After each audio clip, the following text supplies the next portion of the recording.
Sup team? Okay, so let's talk cheat meals. So my personal take on cheat meals. So imagine you're learning how to drive a bicycle. You have these like side little wheels, and you drive, and you're getting better, and you remove the wheels, and you're getting faster and faster, and more. You have more endurance, and you're getting better. And just about when you hit your PR, just about when you be your best time or whatever, you take a broomstick, stick in your front wheel, flip over, smash your head, go into coma for 2 days, wake up, and learn how to ride a bike again.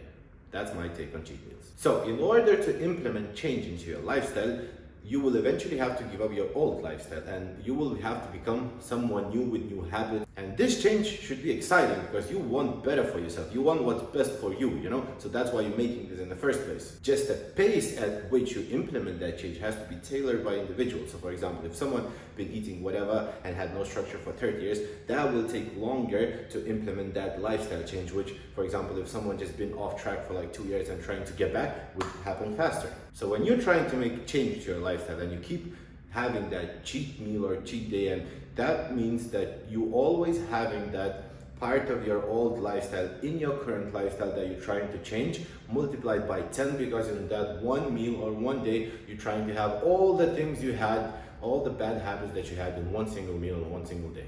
And that's just a matter of time when that cheat meal will turn into cheat day, into cheat week, into cheat month, and you will fall off the wagon. And trust me, I know, because I've been there like 6, 7, 8, 9 years ago. I had the same mentality, like I'm gonna suffer for the whole week, like Sunday to Thursday, I'm gonna eat my chicken and broccoli, train, whatever cardio, and Friday comes and I'm gonna enjoy, I'm gonna go crazy. So Friday up all week, I'm like stacking these like sweets, whatever foods I'm gonna eat on Friday, and Friday comes, like I just come smashing and eating and ordering food until I can't eat no more. Then I wait a couple of hours, eat more and more and more until I can't move, and then I feel sick and I don't know what to do. Maybe call the doctor or go to hospital because I just like in pain, and then the next day I wake up all puffed and crazy and I don't know what to do. I feel like shit, I want to train, but like I can't move because I feel so bad from eating so much junk at Friday, and that's just nowhere healthy. So you have to make your diet so you don't need to cheat on. Like if you want ice cream, plan it in your diet. Or if you have these things for, let's say, where Friday you and friends gather and you watch movies and eat pizza, whatever, you do that. Like there's nothing wrong with that, and you don't have to sacrifice your social life in order to fit the diet in. So for example, if you want to put 1,000 calories into pizza on a Friday, okay, then Sunday to Thursday, those 5 days have 200 calories less each day. That will give you 1,000 budget. Use that on Friday, things sorted.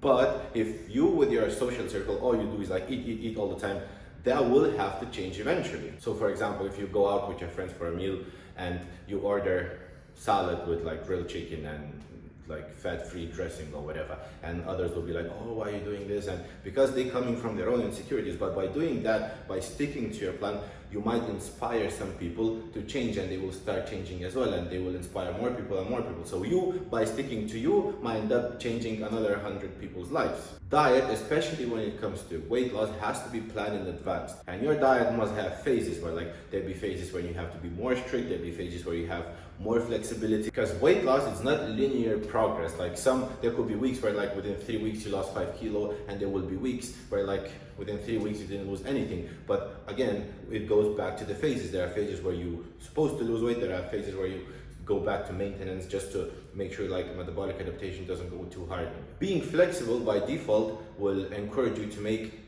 better food choices. Like people have this bad understanding about flexible dieting. They think like flexible dieting means like implementing as much junk food as possible within your daily routine, which is completely nonsense. So what flexible dieting means is majority of your food has to come from whole and nutritious sources, but there is always a space for you where you can implement foods that you like into your plan. So by eating in this manner, you allow yourself to have foods that you like during the week, and not just hold yourself back so much, restrict yourself so much that you won't wait for that meal or that day just to go all out crazy.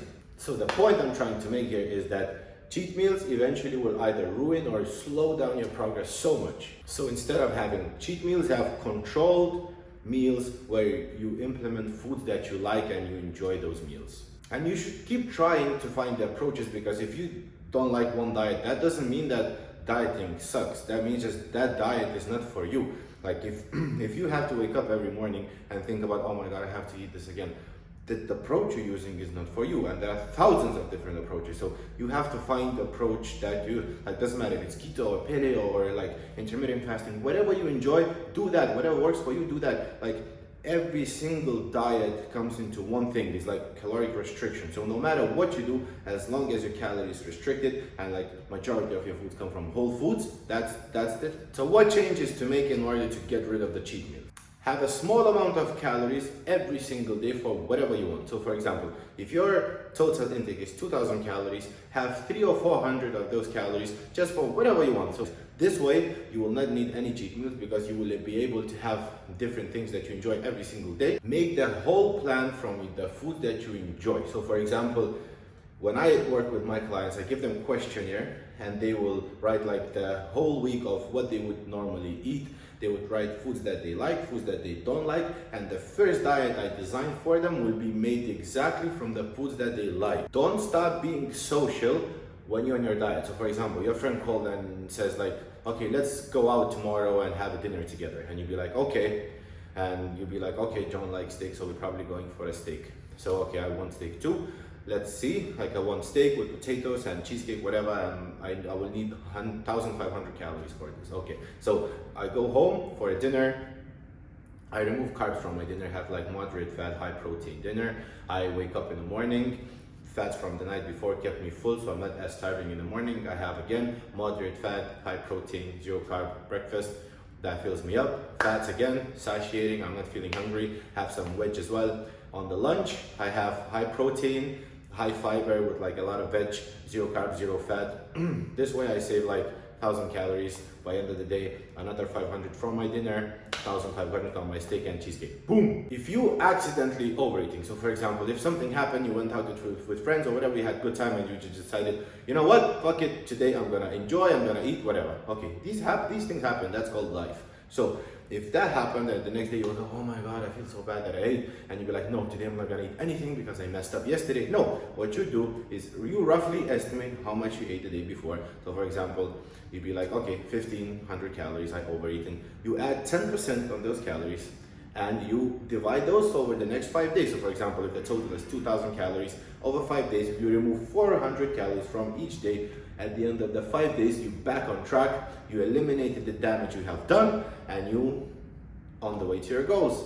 And last thing, and I think this is the thing that ruins diets the most, is that people constantly nibbling on stuff. So like, for example, it'll be like, okay, I'll have 3 nuts here, I will have a little bit of cheese, I'll go, oh, this is nice cake, I will have only a spoon, so that doesn't count.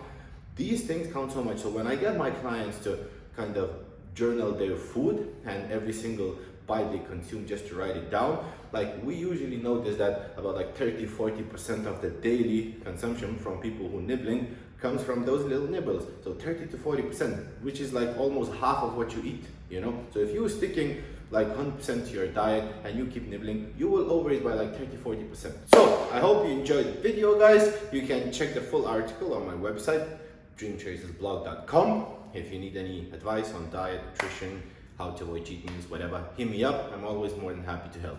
Peace!